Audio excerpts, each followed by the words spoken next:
Okay, are we rolling? Rolling. Oh my God, I've never started this show on my own. I don't even know what to do. What does Camilla say? No, I'm kidding. Welcome back, Double Teamed fam. How are we doing today? It's Niki hosting, not Cami and Niki, so bear with me.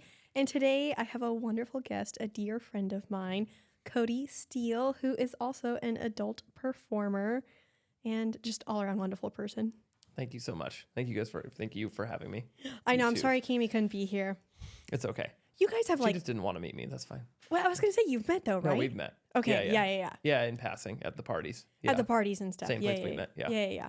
Oh, well, we'll have to tell the listeners how we met. Okay. Right. This is actually, I've told the story on the pod before. Oh, you have? I Okay. have. Yeah. Because if you recall, we were both at a play party. I think you were there as a guest that day. Either a guest or a performer, and then we were in the period where my performing is done, and so I'm able to play with other people. Yeah. All I remember was we were like making out and hooking up, and at one point I was like, "You look really familiar," and you were like, "Do you watch Pornhub?" And I was like, "Oh my God!" And that's where I recognized you from. Yep. Yep. So this Typically is him. the spot. Has that happened with other people before? I wouldn't say anyone that I was already in the moment of having sex with. Oh, or really? hooking up with. Yeah. Okay. But definitely, we've gone to hang out with groups of friends, other people, and they bring other people around. And they go, "You look really familiar." That's how it always starts. And then I'm like, "Yeah, well, you'll think of it," and then like just kind of leave it sometimes and let them think about it. And then they're like, "Wait a minute." I'm like, "Yeah." Porn. And they're like, "Oh." Yep. Well, because some people, it's is as open as they can be. If you're like, "Hey, I know you from somewhere," and I'm like, "Porn," and they're like, "I didn't want to talk about that out loud. Yeah. I didn't realize I knew you from there." So I'm kind of trying to be more respectful with you and just be like, "You'll think of it. Like eventually you'll figure it out." And some people are like, "Oh my God, I know you from porn." Yeah. And other people are like, "Oh." And then they get it. Just kind of like, never mind. That's considerate of you. I Yeah. would have never thought of that. I would have been like, from Right. porn. Right. Well, because sometimes Put you're someone on around a the bunch spot. of friends and Yeah. not everyone knows, and Yeah. it's not like I'm ashamed of it, but at the same time also sometimes I'm like, I don't want it to be the center of conversation. You know what I mean? Yeah, that's fair. Where someone has an odd job that no one really has heard of before, or hasn't really thought about meeting someone from. So then they just hyper focus on it and it kind of That makes derails sense. something where now everyone has questions, Yeah, I get that. Which I'm sure you do get a lot of questions, but Oh, yes. All it the actually questions. reminds me of Cami and I were this was so funny. We were washing her car and this guy walked by and I was like, "Oh my God, I know him." And I was like, "Hey, I know you." And he was like, "From porn?" And I was like, he's another adult performer. I was like, "No, we hooked up at an orgy like a year ago." He was like, "I remember you now." He was like, "Didn't recognize you with clothes on." I was like, "Dear God." I love Only that in whole- Los Angeles. Whole conversation happened while you were watching. Like other people were around, just like listening to it. Oh, and they're like, 100%. Yeah, 100%. Oh no, it wasn't from porn. It was from that orgy that we had before. I'm like, Exactly. Oh. Everyone's Yeah. like, I think he does like OnlyFans. I don't know if he does like porn Right. the way that you do. yeah. But yeah. you do it all. Yes. OnlyFans, OnlyFans, like- professional porn. Yeah. and then also performing for Performing like for Kinky Rabbit. all of that. Which, well, tell me a little bit about how you got started in all of this. Which one? I guess Um, anything. Well, which one did you start first? Porn? Porn first. Okay. Yeah. Let's hear it. Porn, I was always like, I just never was the type of person that was ashamed of being naked or anything like that, or the amount of like sex that I wanted to have. Yeah. I've always said with some people, there's a lot of guys who talk about doing something. I just did it. Mhm. And so from like a very early age, which we don't, I mean, like, I don't know. There was like those things that you don't realize are sexual that you kind of sexualize before you're even like an adult, where you can realize what those urges are. Mhm. I just like to pretend to like be naked and that people could like see me.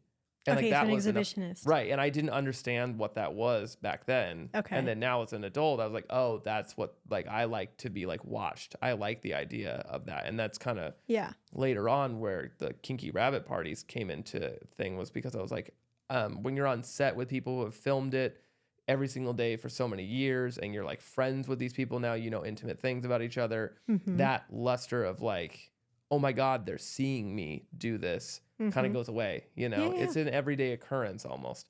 So being at the play parties is like great because then I can have sex in front of people and I get that thing that I like and everybody else loves it because that's what they're there for. So Yeah. So fulfilling more of the exhibitionist. yeah, 100%. And obviously in a safe place as well too, you know, where you're also not offending anyone by doing something like that and then having them not, you know, everyone who came there agreed to be partaking in that, you know. Yeah. Yeah. Oh, I like it. But yeah, eventually I came to a crossroads with the job that I was in before that. Was moving to a spot, or not moving like personally, but like thought I was moving into an area of this job where it would be more promotion, more work, and it just kind of didn't pan out that way. It's like a whole nother story. There's like a documentary about it and all this other stuff, so it's crazy.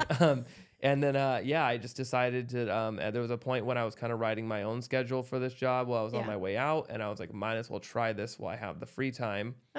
Tried it, loved it.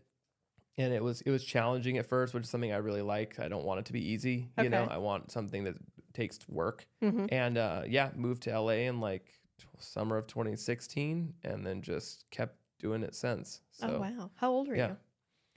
25, I think. Oh, okay. Yeah. Yeah. So young, but not too young. Yeah. Right at that point where I was like, you know, if I do this right now and it's like something stupid that, you know, I'm like, oh, this is not for me. You know, it's not done the way I want or this isn't benefiting me or anything like that. I can kind of still divert and figure things out and stuff like that rather than just, you know, doing it at 20 where you're just like a young guy who's like, I just like pussy, you know, and then or doing it, you know, when you're a little bit too older and it's just like you're not in that shape anymore to be able to keep up with how much work you have to do. So that was actually going to be one of my questions is like how to keep up. I know you have a really high drive. Yeah. But it's like, I mean, do you orgasm a lot? Like what, how do you keep the stamina? Because normally guys, you know, they've got what, 1-2 loads a day. Granted, I don't know how much work you do, but like still, it wears you down after a while. I mean, you see me at some of those parties. No, I have. No, I have. And actually, you guys, I will say this. This dude fucks. Like, I remember one time I was watching you have a threesome with 2 of the other people that I know really well there. And, like, y'all were tag teaming this one girl, super hot. And then, you know, and meanwhile, like, I'm not having any action. And then I walk back at some point and I see you and it's you and your boo and y'all are having your fun. And then later on, I see you with 2 other girls, and I was just like, dear God. And meanwhile, I was trying to see if you were going to open up at any point. Right, yeah. But I was not in the mood that night. But anyways, there's a lot of stamina there. Yeah. I think part of that is like naturally just a thing for me.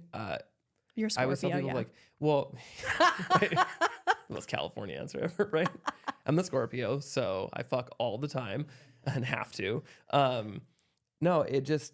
When I was younger, it was kind of like a thing, like when you're, you know, maybe like high school or something, you say you had sex with a girl, but no one sits there and goes, I had sex with her 3 times that day, or I came 3 times that, you know what I mean? They just, the guys would just say, I had sex with someone. That's it. So I didn't really realize that like 1 or 2 a day was normal until I got into porn.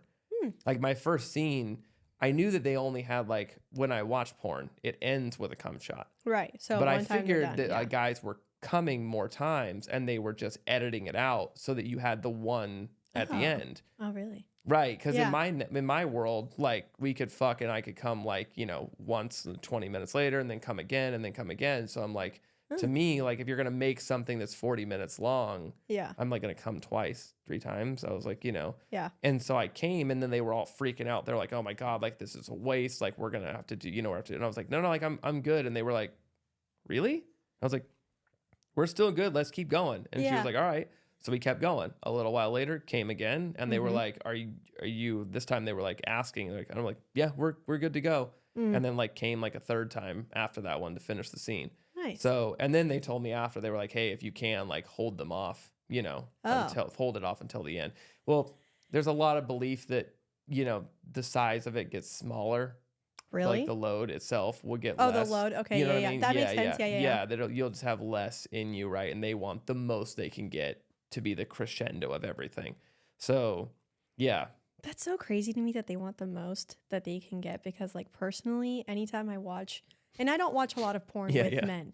But the times that I do, I skip right past the cum shot. And I don't give a shit how much how much drips out. Right. Or how much, like, is on her stomach. Like, I don't care. I don't know why. Like usually I'll just like find my one little scene that I like and, you know, come to that and then I'm done. But I don't, Right. maybe for men, do men like the cum shot?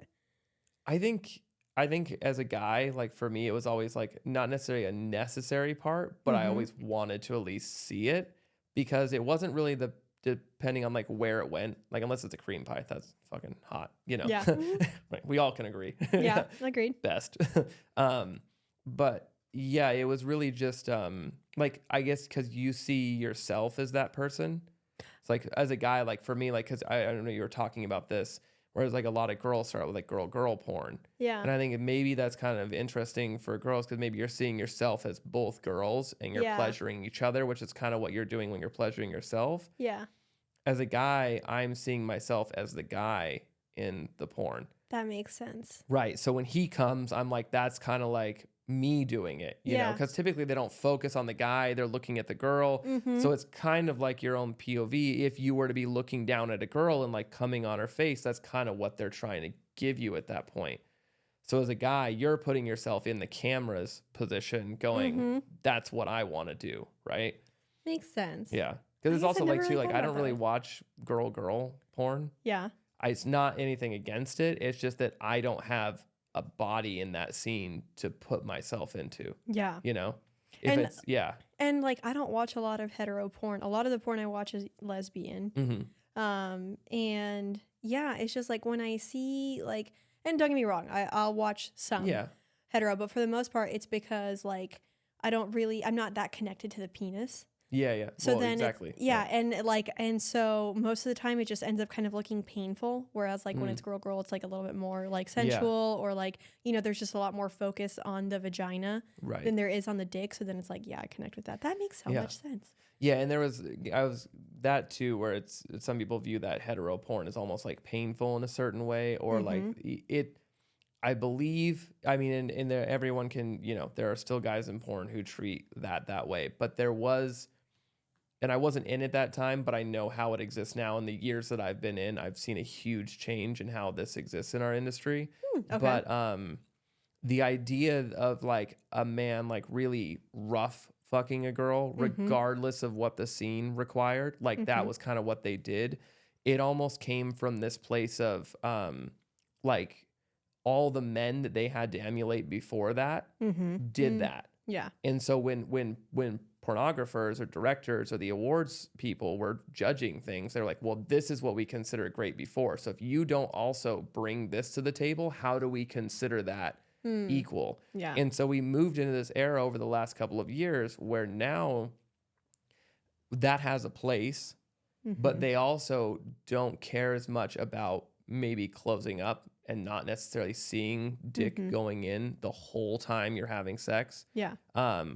This company, Bellesa, the shirt that I'm wearing today, they do a great job of letting performers really just have genuine sex. Yeah. And instead of those categories being counted as just a throwaway or like a fetish thing, because it's like we can't see all of it, or like that passion really, I think, has resonated with people and caused people to go, oh, hey, like, you know, our reflection of what we want porn to be is what porn will produce. And so we'll produce what you all are interested in, what you're buying. Yeah. And that's kind of where we end up in these weird areas where people are like, why are you doing things this way? Or why are you making step-cessed porn? Or why is everything rough? And it's like, well, because that's what people are looking for. Yeah. But the more audience gets driven into it to show that, hey, we can show a man and a woman having sex, and it can be passionate, it can be slow, it can be tender. You can kiss and touch and really take time with each other. Yeah. We'll make that. We just need the audience for it. And I think that gives a lot of the performers a chance too, with things like OnlyFans and other content creation sites to really do that with their scenes. A lot of my scenes that are on there, they're very hookup style, where it doesn't need to be rough. It doesn't need to be over the top. You don't need to see everything all the time. Yeah. You can see on her face and you can see on my face exactly how good this feels right now. And I think that really grounds people and brings them back into being like, you know, you don't have to do what porn says in your personal life. You know, you can actually, these people have sex just like anyone else has sex. It's just sometimes we're paid to do it a different way. Yeah, that makes sense. Because I know, like, you know, we were talking about this with another guest of ours where it's like, you know, certain houses or like production companies will go for like certain types of porn and all of that. So, but I was actually going to ask, when you brought that up, what like, of all the things that you do, which one do you feel like most connected with when you are having sex with the other person? Like, is it with when you're working with the production companies? Is it more of your OnlyFans? Is it when you're like, you know, performing at the parties? Like, which one actually makes Right. you feel like you're really getting the most like fulfillment out of what you're doing? Oh, okay. Or the most connected, yeah. Yeah. I mean, well, to me, I guess connection and fulfillment. Connection to me involves like in the scene itself. Yeah. And so there are scenes where the dialogue and the way they're doing it and everything like that just leads you to being like, this is a scene and this is what we do. You know, it's almost like what your the other episode we were just talking about before that, where it's, you know, it's oral on him, oral on her, 5 minutes of doggy, 5 minutes of writing, 5 minutes of missionary, and then like very formulaic. That's all. Is you it do. really that structured? We're moving out of it, but a lot of Yeah. people are still stuck in that, especially when you first start. A lot of the companies you have, they're like, we need these positions. And they used to have like entire packets that would have like screenshots of other scenes and be like, we want you to do this, we want you to do that. So it wasn't the performers really their choice. Yeah. The person writing your check says, hey, do A, B, C, and D. Yeah. And then you throw some stuff in between there. But at first, when you're trying to land a job, you know, you don't want to not do what they tell Yeah, you to you do just go because for you it, don't yeah. you want it to be done well enough that they're going to hire you again. Yeah. But I think I feel very connected with the scenes, especially that I've done for Balesa. Those scenes in particular, just because of a lot of how they structure the scenes. They're just, you know, I guess the lack of structure in that, where you're just working with someone. They also consider having what they call like a yes list. And so there's a list of women that I have on that list that are like, these are women that I'm like, I would love to have sex with on or off camera. And we can create a very passionate, romantic type scene. We can be aggressive if the energy goes there, but these are people that I trust, that I feel safe with, that are good. And then they also compare the woman's one, the man's one, and then they match you two together based on that. That's cute. Right. So that Yeah. you have the option of being able to be like, I really like, you know, having sex with Vanna, and then Vanna has me on her list, then we're matched together. That way you're never really like, even if I really like having sex with some girl, maybe she doesn't like the same, that match doesn't happen. Yeah. And so it really creates this environment where the performers are very invested in each other and That's can cool. create something really beautiful together. And then of course my OnlyFans scenes, because it's shot at home. You know, it's me doing the most real things that I would do with someone if I were to just hook up with them in private. There just happens to be a camera in the room. Nice. And there's also connectivity through BDSM. Some of those scenes I think are some of the almost more connected I think I felt with a person. Have you done a lot of BDSM porn? Yeah. Really? For kink. Yeah. Oh, for kink.com? I didn't know this. Yeah. Kink is one of the safest spaces to do that, especially a shout out to John Paul the Pope. So he is the top in the industry as far as safety on set and as far as conducting BDSM in a way that's safe and healthy for all performers involved. So I actually just learned about it in that last episode with Laura, because I actually don't watch a lot of kink porn. yeah. And I don't know why. I just haven't really given it much of a shot, or at least like any time that I did, a lot of times there was just a lot of roughness that didn't translate well, like on screen. Right. Yeah. So I'm going to have to really check this out because I find that interesting. And I'm going to have to check out your work on there. Yeah. Yeah. There's one scene with Freya Parker. I'll text you about it after, but that's one to watch for sure. Okay. That Is was a it moment. subscription or It's subscription based. it is? Yeah. Okay. But it's worth it. There's a whole lot of, I mean, if you're ever looking into explore kink, that is the place to go. They have whatever you could possibly think of, queer, hetero, bi, like, or gay, whatever you can think of. It's all on that website. So What do you consider yourself? Submissive, switchy, dominant? definitely dominant. Really? Yeah. Okay. I would have pegged you for switchy, but Yeah, I've had some girls that I like when a girl is dominant back, okay. but I never become submissive with that. I compete with her doming energy. Okay. So I like the competition part of it. I'm like, if you want to like slap me and choke me, like let's go, but I'm gonna give it right back to you. So I'm like, that's when we like have this build up between the two of us. Love and that. so and it just creates for something that kind of spirals off into, you know, whatever we decide to do at that moment. So yeah. Does Vanna also do BDSM porn? Yeah. I didn't know this. Yeah. And so actually for our listeners who don't know, Vanna is your partner. Yes. And she's also in the industry. She is. And she does it same as you, right? She does performing, Yes. OnlyFans, and Just performing, OnlyFans, all the stuff. Yeah. all the things. But you guys actually met on set, right? Yes. Do you want Yeah. to share the story? Or Yeah, no, of course. You all can actually watch it too. The first time we had sex, it's on the internet. Oh, that's so Yeah. cute. I didn't think about that. Yeah, I got one of these scenes. It's for a company where they kind of mix in a lot of new girls, and it's they always frame it in like a girls' night, bachelor party, something like that, right? And all the girls go out, and maybe they hire, like in this case, it was like a bunch of girls go out for a bachelor party. They hire a DJ. Okay. So I'm the DJ, and then they start, daring each other different things, flash your boobs, and then like, well, one girl should go on the table and suck him off, and so then obviously porn. Yeah. That's the so story. the thing about some of these scenes from a male performer's perspective, some guys get off on the idea of like new girls being around and being it because it's someone new, it's someone different. Yeah. And to me, I'm like, a lot of these girls that are newer, no offense to newer girls, but a lot of girls don't stick around. They're not. They come in, they try it out for a little while, and then they kind of move on.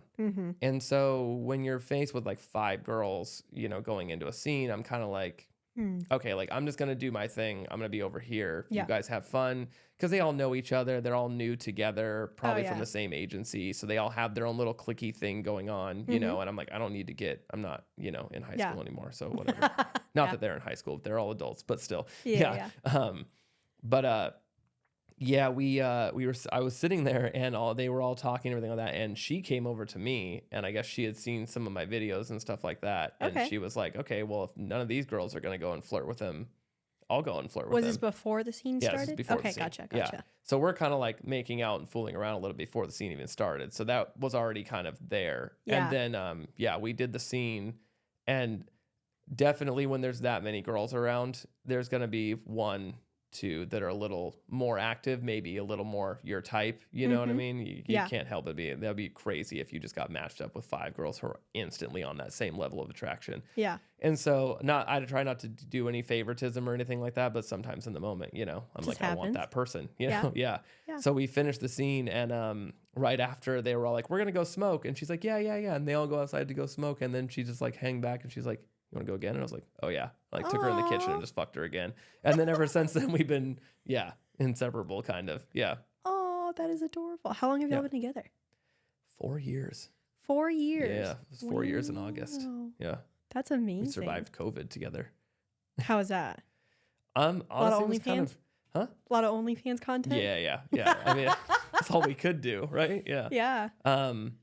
Yeah, it was interesting. We had a lot of friends who were together, and they all started splitting apart. And we had been together for, we had an interesting situation where I was leaving a relationship when we had first met.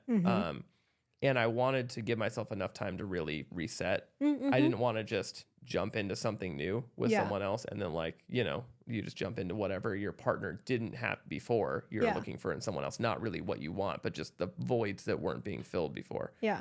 So we were kind of hanging out. We've been talking and being around each other for probably like a good year before we started actually dating. Okay. And so then we had already had a bit of a relationship going before that. I just hadn't put like a label on it because I didn't want it to be, I didn't know exactly yet, and I wanted to give myself some time away from that, to not be in that position. The relationship that you were leaving, how long was that? Was it a good like long-term relationship? Yeah. I don't know exactly how long that one was. Maybe 3 years. Oh, wow. Yeah. Okay. We moved to LA to start porn together. So that was a huge thing. But it just, as we got here and developed into who we are in the industry and different things like that, we just kind of grew apart from each other. It that just happens. Yeah. So, but yeah. So 4 years. About a year of just like getting to know each other, hanging out. Just hanging around, not really putting anything, like we're not going on dates. We're not doing anything like that, but we are around each other and then you know, fooling around sometimes because sex is good. So okay, this is giving me a little bit of hope, not to get personal, because like I got out of my marriage like 2 years ago, but then I've been dating around for the last 2 years. And then recently I met this guy who also just like got out of like something that he was in. And he was all like, well, he's like, I want to take it slow, don't want to like putting the labels on it, blah, blah, blah. And I'm like, that's totally fine. And at first I was like, well, maybe that means he doesn't actually like me. But now as I'm hearing you say this, maybe it's just because sometimes you want to give yourself a little time and that's okay. I mean, it depends on the guy. Yeah. Some dudes are more mature about it where they're like, I want to really, if I'm going to take a relationship seriously, I want to make sure I'm in the right space to do it. Yeah. And other guys are just like, I don't really want to date that girl, but I'd rather fuck her. So I'm just going to, that's a good point. avoid the question as long as I possibly can. Yeah. So No, we've had good conversations about it, but I think it's, kind of a similar if you've situation. had good conversation about it, it's probably on the more mature end. Yeah. Yeah. But no, I'm proud of you for doing that too. I think that's great. Yeah. And I'm happy that.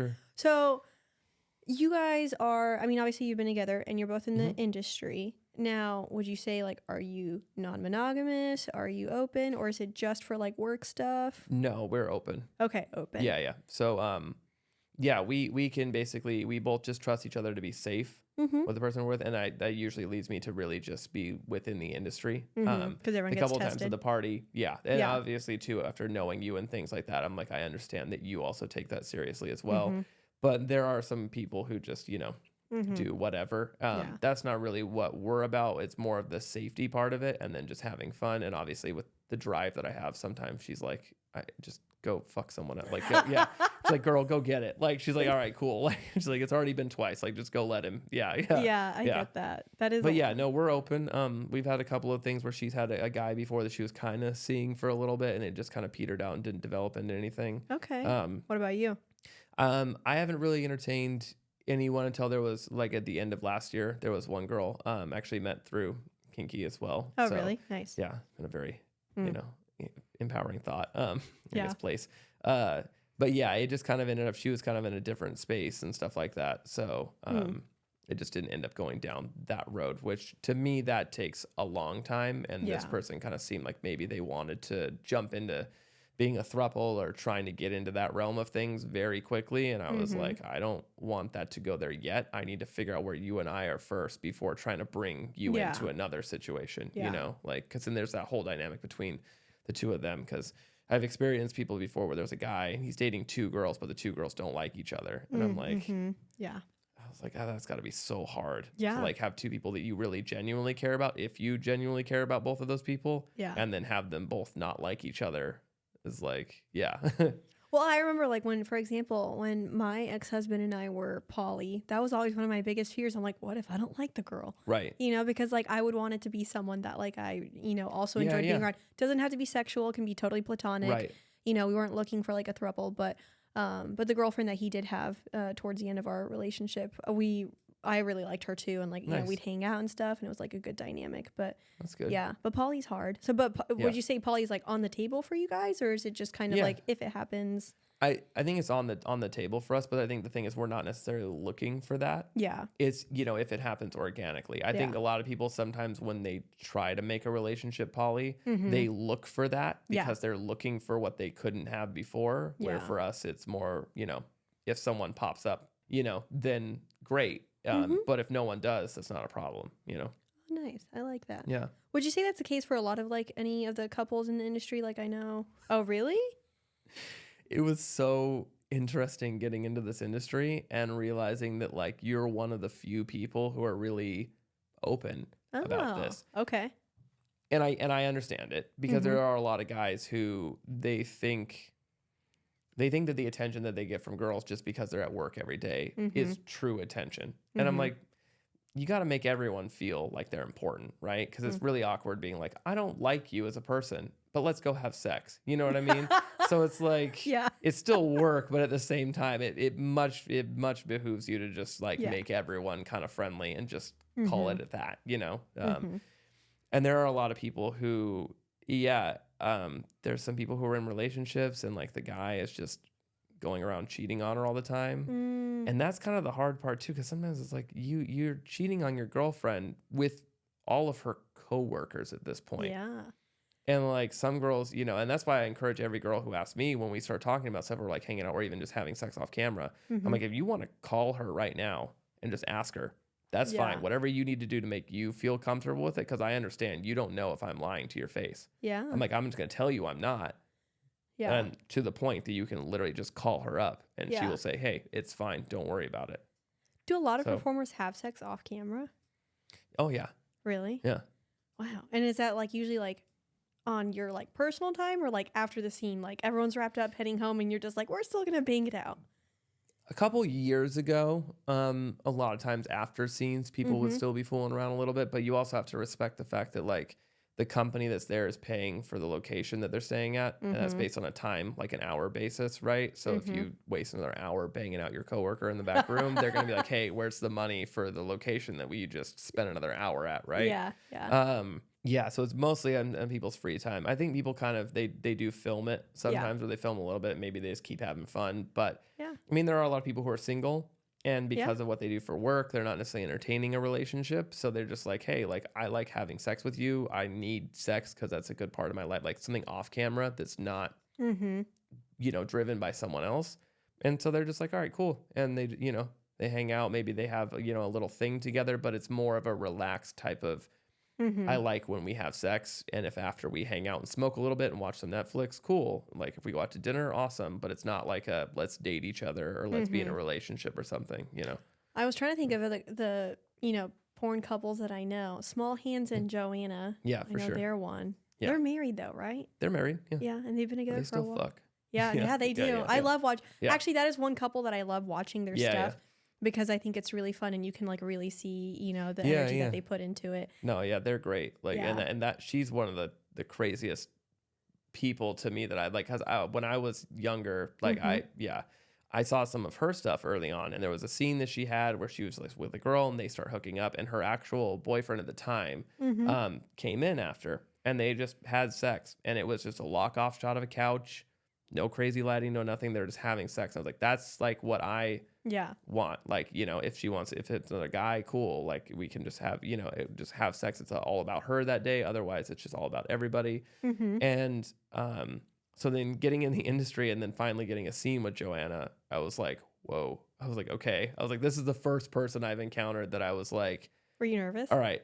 I wasn't really nervous. I just wanted to make it like, I didn't want to fuck anything up and have her be like, oh, he's just like whatever, he's some new guy, whatever. You wanted to like put on a good show. Yeah, for sure. And even the director noticed after, he was like, oh, he's like, you were going for it. I was like, yeah, for sure. I was like, and it's been crazy since then. Yeah, we've hung out multiple occasions. Like she's called me about personal things before. We went to a music festival with her and Small Hands. Like, yeah, and I've hung out with Small Hands in New York a couple times and stuff. So it's like interesting that like someone that in my mind was at this unachievable level is now like someone that I could actually call a friend. So that's really awesome. Oh, that's great. I've always loved Small Hands. Yeah, everyone loves Small Hands. I know. That's everyone loves Small Hands. He is actually one of the male performers that I will like look up. I was on a little binge for a while of his stuff, but then because he did a scene with, I think it was Madison Ivy. Yeah. That I really loved. And that one, it was actually a little bit more, well, I wouldn't call it BDSM, but anyways, I remembered that one I saw because I loved Madison Ivy. We've joked about before. It's like, it's called a romanticore. Romanticore? Right. Like hardcore, but romantic. That's when cute. You're like BDSM, because it's like, it's a place of like wanting to please the other person, but it is intense. You know what I mean? Like you can kind of slap her around a little bit, choke her and stuff like that, but it's not in the frame of like, this is all we're doing. Yeah. You get forehead kisses after, and you get called a good girl and like tenderly touched. So it's like, romantic. I love that. Yeah. Romanticore. Yeah. Okay, I'm gonna have to start using that term. It actually reminds me of like one of my old or one of my previous play partners. We would always joke when we went to have sex with each other. We'd be like, okay, are we fucking like lovers today or like animals? And it's kind of like a mix of like romanticore where it's like, and because we would usually kind of volley between the two. Right. But I like it. Romanticore. That's adorable. Oh man. Okay, so switching gears to a little bit more of the kinky rabbit. When did you start that into your career? That was actually in 2020. Oh, really? Yeah. One of the things I liked about when we had applied with them earlier that year, and then everything obviously shut down. Yeah. So we were kind of waiting just to see, we were like seeing when they came back to it. On the first couple parties that they had everyone was getting tested at the door. So everybody was, so when you showed up, you would go outside, you do the test, you do the at-home test, and then you would wait in like an area over there on the side for like 15 minutes until your results popped up, and then you were allowed to come into the party. So everybody that was in the party was already tested. And so our first ones was actually for like, I think the owner of Sanctum, he still runs it. He hosted it. out here. Yeah. And it was not necessarily a kinky party, but the same art direction from Alina over at Kinky and everything like that. Yeah. And it was for a Hollywood kind of starlet who was having a birthday party. And Nice. so that was kind of crazy that I was like, there was quite a few name celebrities, like big name people at this party.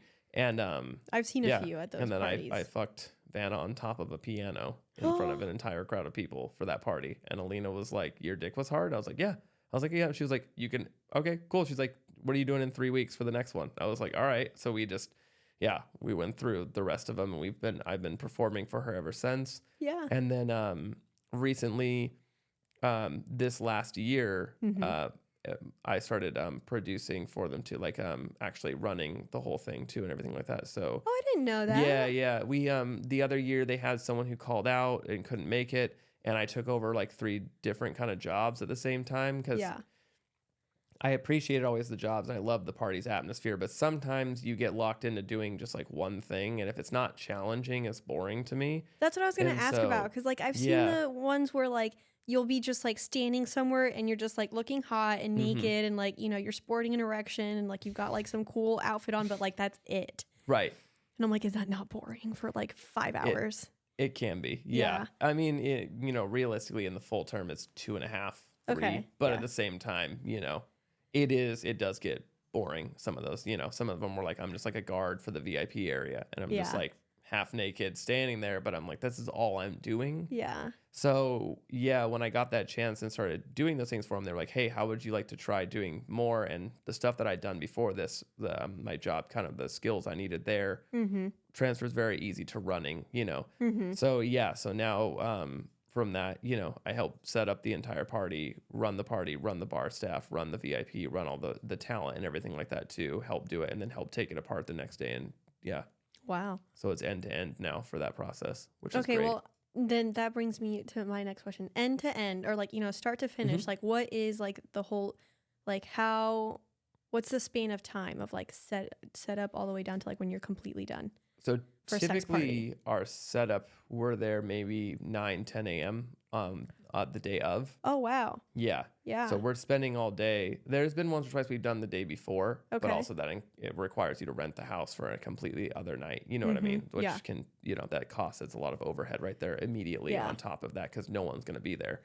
So that morning, getting in, basically going through the process of setting everything up. We have an entire truck that's full of all the equipment and props that we use. So depending on what we need, we'll pull those from the warehouse, unloading that truck, and then basically setting up the house. We also have to keep the homeowners, you know, furniture and other things they have there in good order. So we have to move those somewhere, put that off the side, sequester it where no one's going to go, set the whole house up. Alina, you know, her vision is amazing. The amount of things that she thinks of, like that whole party when you actually go and see it, which is something we've been trying to work towards, is finding some way to give enough to the public that you get to see Alina's vision, but not, you know, give all of it away, because that's the point of coming to the party, you know? And obviously, you know, with no phones at the party or anything like that, the night is unique in itself. It's going to happen the way it's going to happen, and there will be no record of that online. Evidence, there will be So at the end of the night, you know, those memories are what you have. You don't have the phone to look back on it, which is kind of crazy in this day to like say that there's a party that exists like that just is like no social media. Yeah, exactly. No, it's true. But finding a way to really show that. So her vision of what the party can be and taking that into building that throughout the entire day. And then performers, you know, makeup and everything is starting at 3 or 4 in the afternoon, and that's going all the way up until 7:30, 8. And then we have a quick dress rehearsal of what we're going to do for that main show that you see every time before midnight. The way that we're going to through that, if we're choreographing a dance or a movement or a sex position in some sort of way. And then once the party starts, I mean, once we hit like 8:30 for me, it's go. Like, I had one time where my phone was counting my steps, and by the next morning when we finished, I had like 26,000 steps over the course of like 12 hours. Oh my God. That's like one night at a rave. Yeah. It is moving all the time. It is constantly going. Yeah. So, So yeah, once the party goes, I mean, we're on, and you know how it goes. You know, Yeah. the guests start arriving, everyone starts getting there, and then by 11:30, 11:45, there's about a 15-minute sex performance, the big show, and at the end of that show, the culmination of that is to just indicate to everyone, hey, it's time to play. Yeah. And so everyone goes upstairs, and you know, you do as you please. Typically, we're still cleaning things up at 3 or 4 in the morning, and there's always a group of people sitting in a bed fucking each other still, and just like still going, man. Yeah. And it's like, you know, you guys, yep, this room's the last one. So everyone just pile in this room, have an orgy. We'll clean up everything else, and then eventually we have to kick you out. So I was gonna say, yeah. do you eventually kick him out? I've never I stayed mean, past like 3.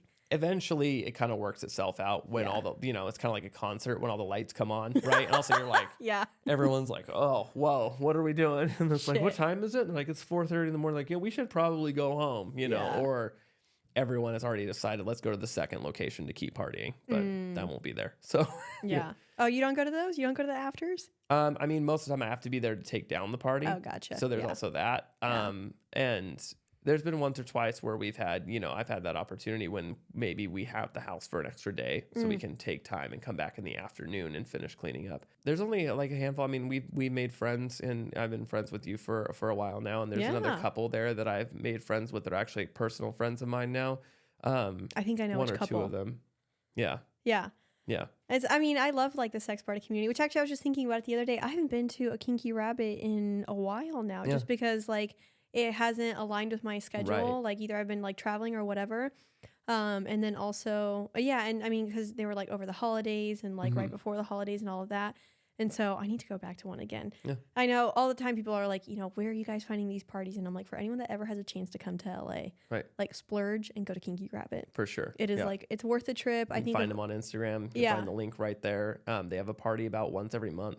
yeah. So yeah, Yeah. there'll always be one around. Yeah. Exactly. And I think like, especially, you know, if you live in a city where like, you know, there aren't many good sex parties or sex clubs accessible, you know, you can just make a little weekend trip out of it. Yeah. Yeah. Yeah. I get it's a little expensive, but you know, I don't know. I know Yeah, that we- used to be, the prices have kind of all changed over the years for the parties, which is interesting. Yeah.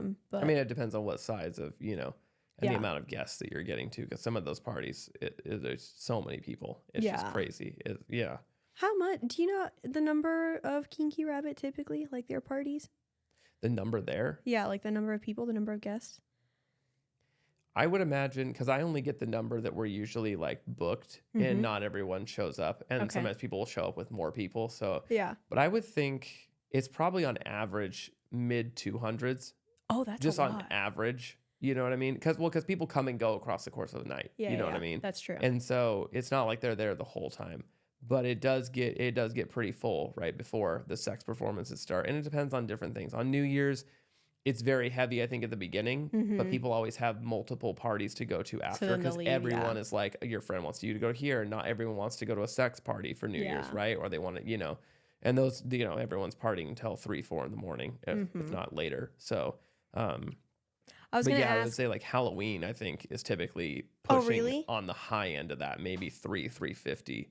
Yeah. Oh, wow. Just because Halloween, I think, is one of those things where Halloween is a Halloween themed party. Yeah. Everyone loves dressing up and being slutty in a costume, right? Yeah. Regardless, looking great.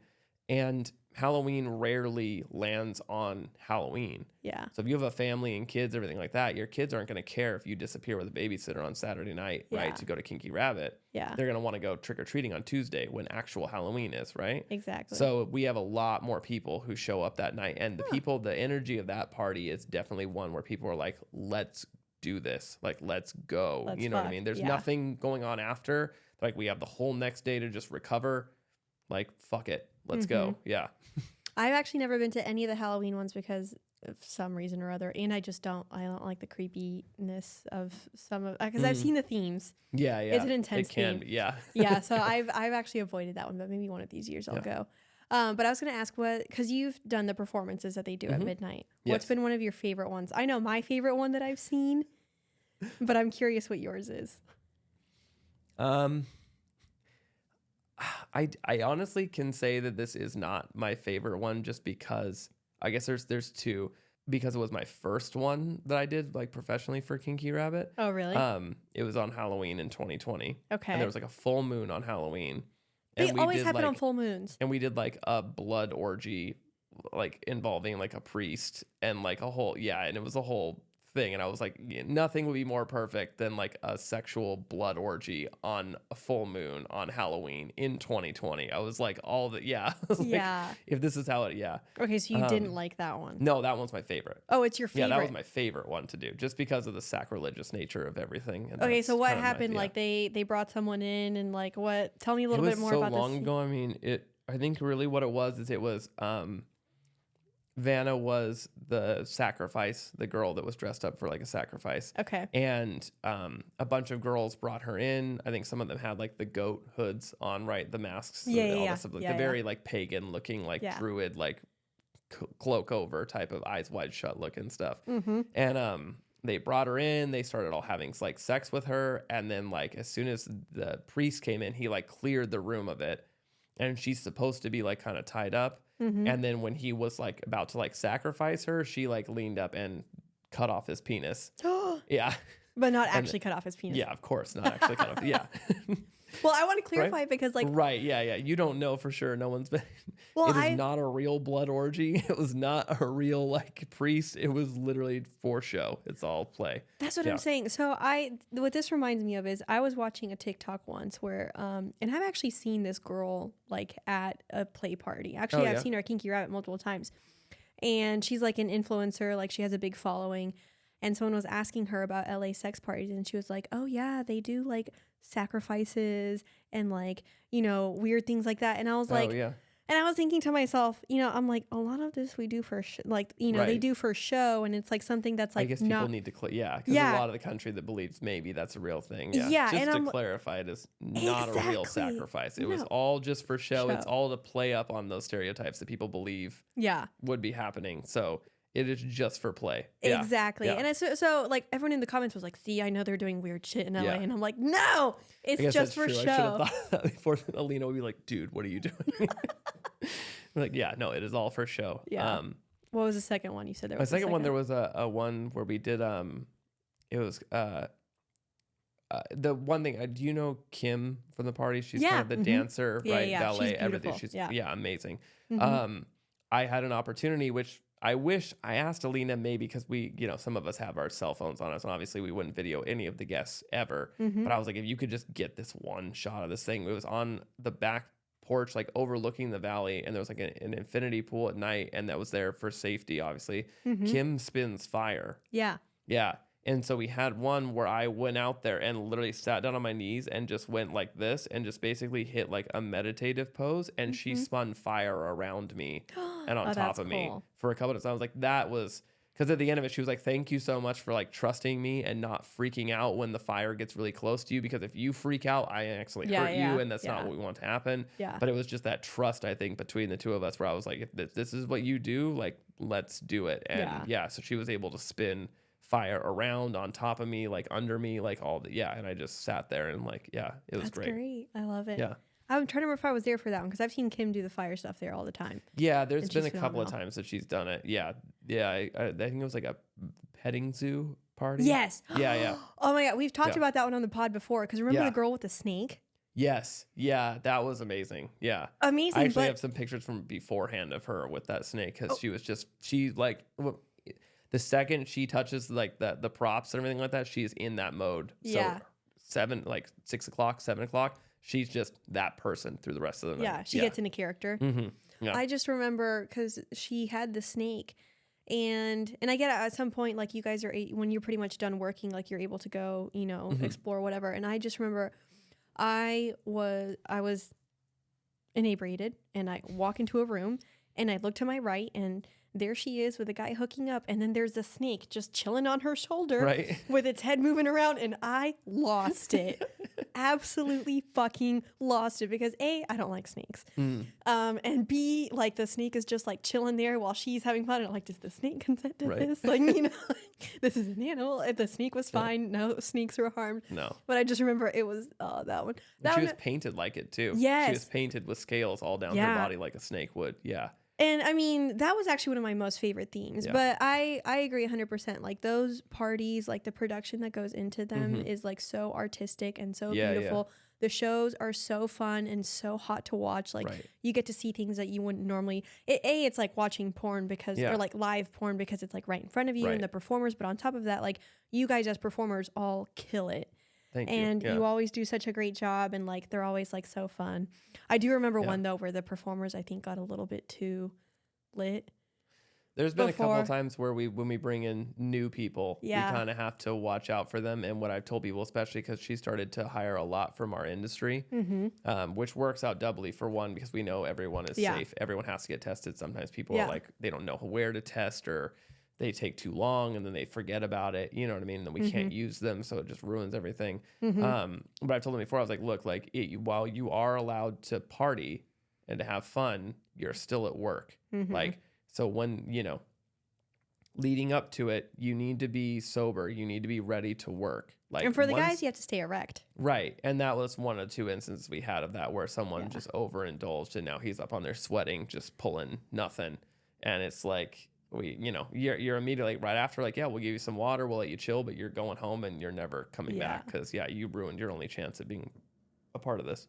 Have you ever had an instance where you couldn't get erect for a scene, whether like at Kinky Rabbit or like, when you're filming for OnlyFans or like a production? Have you ever had it where like you couldn't get hard? I will say there was one at Kinky where I couldn't. And some of that was because there's some backstage stuff like that where you don't get any build up back there. You know what I mean? And depending on the girls, some girls don't prefer to like do anything that's not involved in the performance. And then also fighting your way through the crowd sometime, which I've talked to her about, where I'm like trying to hold my dick from smacking into all these people as I'm trying to get to a stage to like do a performance. But yeah, there was one where it was like a last minute thing where she asked me to cover it, and I was like, I can try for you. And I was like, obviously I work all the time. And so that kind of takes some out of it. Yeah. Interesting. On set, there's only been once or twice where I think I was on some medication for like a flu that I was kind of getting over, like a cold that I was getting over. And I think my body just I couldn't come. I could stay hard, but I couldn't actually like finish, What'd you do in that scenario? We just faked it. Really? Pretend like it goes in her mouth, or pretend that we cream pied her and it just didn't come out. Yeah. Oh. Yeah. Interesting. There's always a way to figure out something, Yeah. But yeah. Do you guys the worst is when it's like it's not hard and then you're trying to make a sex scene and it's just you can't either see anything, or when you do, you can clearly see that his dick isn't hard and it's just not usable. Yeah. Well, I was going to ask, like, do you, in those, like, scenarios, do you get any creative direction if, like, something needs to change on the fly, or not really? Because I know earlier you said that, like, everything's pretty kind of, like, structured, but, like, if in the scene something happens that it has to change, like, do you guys as a performer... scene? Yeah, in a professional scene, do you guys as a performer get to, like, be, kind of, like, work with, whatever the issue is or whatever, or is it just based on what the director says? Well, I mean, when we were saying it before, it used to be very structured like that. Yeah. Nowadays, they've kind of gotten away from it, or at least where I'm at with performing, they understand that when they hire me, they know that I'm going to give them that scene. So they don't require, unless there's like a position that they require to do. And that doesn't, I don't think I've ever even had anyone ask me that something required something in like a long time. Yeah. But otherwise, yeah, I mean, really, when you're in it, unless they call cut, you kind of are just, the guy is kind of in charge of leading the scene. And I think that's really what kind of separates the younger male performers who can do the job and the guys who can really do the job. Yeah. Is because after a while, you learn that, no matter what skill level the girl is going to be at, you need to lead this. Like, you need to be the one who's actioning this, who's like, hey, I want you to do this, or I'm going to put you here, or just literally... Sometimes people mistake it for being aggressive, where you grab a girl and like pull her like that. But a lot of times it's because the girls are, they're focused on so many other things and how their body looks and this and that it's like, if I need you in a position, I'm just going to do that. And it comes off as aggressive, but that's just a balance between performers where I'm like, I need you to be right here. I need you to put yourself right here. And you'll see guys, they'll be bending the girl's leg down, lifting her hip up like this. And you think it's out of like aggressively putting her, but that's really because we know what is needed for the cameraman on the other side to see what we're actually getting. You know what I mean? So you kind of have to be in charge of that whole thing. You have to direct it and lead it yourself when you're doing it. Because the director can't, if they had to stop every 5 minutes to tell you, or every 3 minutes to tell you, hey, tip her hip this way, make sure we can see this, like do this or put her here, then it would just kind of ruin the flow of everything. Yeah. So the really good performers, the girls can go into the scene and literally just do nothing but make sure that they also look pretty. And, your job as a male performer is to put her in the right positions to make her look the best she's going to look on camera. So when you have sex outside of anything porn related or anything like, work related, like do any of those instincts ever like kick in? I was gonna 100%. ask. Yeah, 100%. Like it takes a little bit to get over that. I don't know. I was hooking up with this girl one time before, and I was standing there, and she was like blowing me, and I literally opened up to the lamp that was in the corner of my room.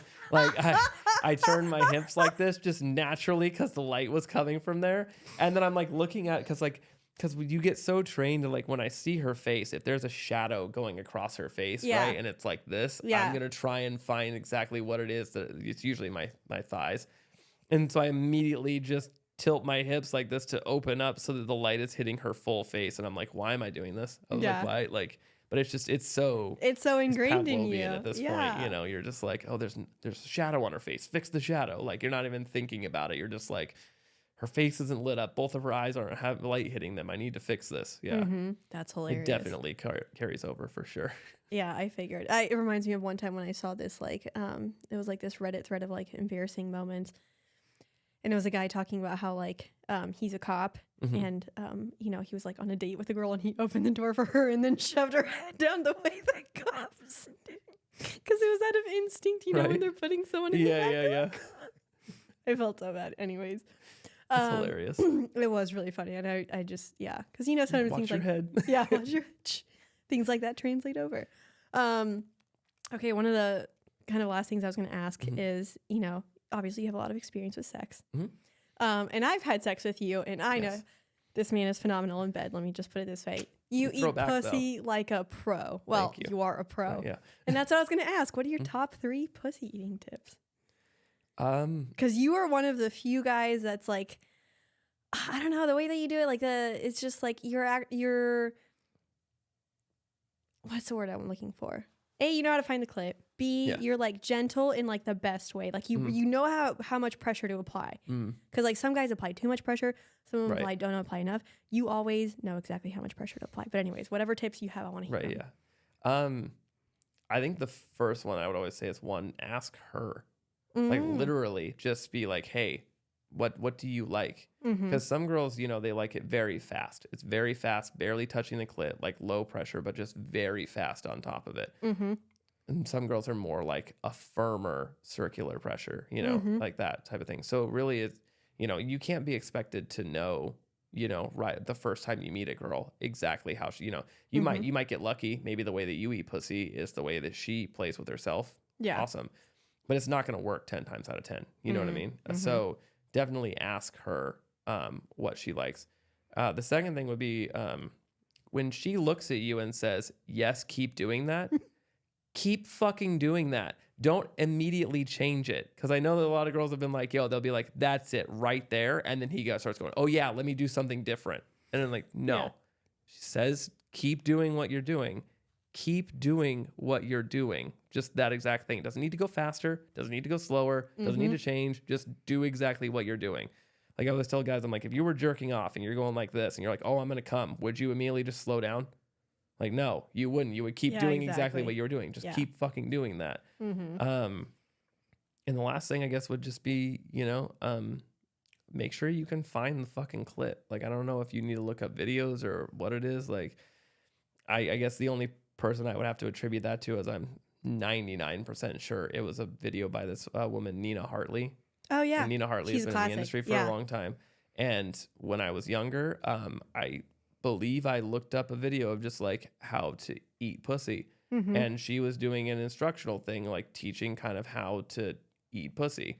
And I was like, at least if I'm going to get a blowjob, I should be good at giving it back. I'm very much an empath, so I feel when you feel things. And so I was like, yeah, I want to be good at giving head. And so I looked that up. But a lot of that, I think, was just literally being able to figure out where the clit is. And I don't know if maybe my tongue just has more sensory part. You can clearly feel it. You can feel it when you hit it. Like it's right there. Like you've probably faced a lot of clits. I've faced a lot of clits. And they're all different. They are all different. Very, very different. Yeah. Some are long, some are short. Still find it. Yeah. Still find it. So Still it is not- possible. You can do it. But yeah, mostly I think a lot of times what it comes down to is communication Yeah. and being open to the fact that, hey, like even for me, there might be some girls I start going down on, they're not like, they don't know exactly what they want, or maybe I don't do it the right way, but just not being like, that's offensive to me and I'm less of a man because of that. No, Yeah. like everyone's different. You're learning about different people's bodies every single time you do it. So learn. And I mean, since you've been with so many people, you probably had to like really, and that's what actually my friend and I that had a threesome with you, if you remember her. I don't know if you remember her. Yeah. That's what we were agreeing on, is that like you're very like, like intuitive in the way that you respond to, and probably because, you've been a performer and so you've had to like respond to a lot of people's, cues and bodies and whatnot. Yeah. But we were both saying that is that like you always just kind of like seem to know like, or, kind of like almost gauge, what you just feel from a person when you're not solely focused on yourself. You focus on the other person as well, and then you go, wait a minute, is she really enjoying this right now, or is it something you're just doing for me? And then you can kind of figure out from there, oh, she does like this, or oh, she, because some people, some people themselves aren't very good at giving signals, being like, hey, I don't like that, or stop doing that, because then people get in their head and they're like, well, if I tell him to stop doing it or tell him that it's wrong, then he's going to feel ashamed, like he's less of a man for it, And I guess the same goes for girls when guys feel like they maybe have to ask. You know? Would you say that porn actually made you more like focused on the other person and less focused on like yourself? I think it kind of always was focused a little bit more on the other person. Okay. I was like, I always wanted to like, I'm very much a pleaser. Okay. So when you're like, I'm going to come, or you have a great time, like that's also beneficial to me, where I'm like, I feel that too. And I'm like, awesome. Like I did good for making you feel that good. Okay. But I think porn, just the amount of different partners that you have, it gives you a very quick crash course into like, everyone is different, how to find a way with different women. Like, if I'm going down on you and like the first time I'm going down on you and I feel different things or feel how your body moves and stuff, you kind of can focus in on that and really be like, oh, okay, I understand where you're at right now. Yeah. But I do see that there is a way that some people, some guys would just completely focus on themselves, and that's still a thing. But I think porn probably just gave me more people to experience with. So, yeah. I love it. Well, those were all the questions that I had, but yeah, thanks for coming on the show. It's been great to have you. What do you hope? Do you hope to just like continue doing porn, or are you happy? I think, Van and I are going to start really hitting the OnlyFans stuff a bit harder between the two of us, really kind of cultivating something for ourselves. Love that. I have always had a goal of eventually branching into something maybe along like the lines of sexual psychology or therapy and that type of way. Yeah. Just because I feel like there's a lot of underlying issues with people that always come back to sexuality in certain ways. Oh, 100%. Even when they have nothing, you might think there's nothing to do with it. There's always something for either from childhood or from adulthood. Yeah. Or a way that you really, because the one thing I like about, I guess, sex the most is that that's the most raw thing you can do. Like that's the most human thing you can do. It's the most basis of like the continuation of our species is sex. And so when you really can tap into that and be your most authentic self doing that, whether that means with men, women, you know what I mean? Like any sort of any part of that spectrum, that really gives someone a home to be themselves. And I feel like a lot of some people's issues come from them not feeling like they can be themselves, not necessarily through the physical act of sex, but just sex itself. And so, so I think sometimes like, I think through therapy might be one of the routes to really connect with people and be like, hey, like I've had more experience than you could possibly even think of. So there's nothing that you can come to me with that I'm like, oh, that's weird. Like I've seen everything, like the things I've seen. So just having that understanding with someone of being like, hey, like, it's okay, let's just talk about it, would actually give a contributing and like a helpful manner to that. So that's great. I think that's a great idea. Yeah. And Scorpio is a sign of healing trauma, so you're right on board with that. Well, for anyone that wants to find you, I can't link OnlyFans on YouTube, but where can people go if they want to check out any of your content? Pretty much everything is Codey Steele. CODEYSTEELE. Perfect. Yeah. On like Twitter, Instagram, you TikTok? can just Google it. I don't really do TikTok. That's fine. Yeah, you don't it's really just need kind to. of funny. It's like, you know, Yeah. I'll show like everything on the internet, but like doing a TikTok, I'm like, Like- that's embarrassing. That's too much, right? That's too invasive, right? And personal, right? Yeah. It is. You can It watch can be. everything else happen, but that I was like, It's vulnerable. Yeah. It's vulnerable. we need to do better at it, but you know. Yeah, it's fine. Plus, it's on the way down anyways. But thank you guys for tuning in. And you know where to find us, doubleteampodcast.com, at Cami and Niki, at Double Team Podcast, across all platforms. And yeah, thank you again for joining us. Thank you for having me. Yeah, we'll see you guys next time.